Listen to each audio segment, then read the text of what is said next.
তখন মনে থাকে না, তখন ক্ষমতা না। আজকে ও তো তোমার বোনের বয়সী। এক সেকেন্ড আমি একটা কথা, এখন ক্ষমাচে কি হবে বল, এখন ক্ষমাচে কি হবে?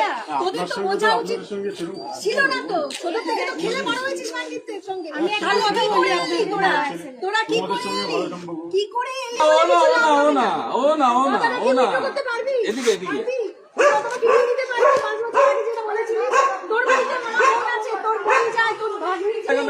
একদম কোনো চান নেই। সেই সময় দাঁড় করিয়ে আমাকে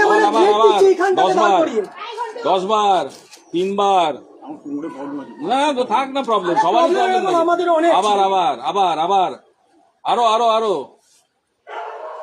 হ্যাঁ কি হলো আবার তো অসুবিধা নেই, ঠিক হয়ে যাবে কোমরের টান। আমার দিদাটারও 90 বছর বয়স ছিল। ছেড়ে দে ছেড়ে দে।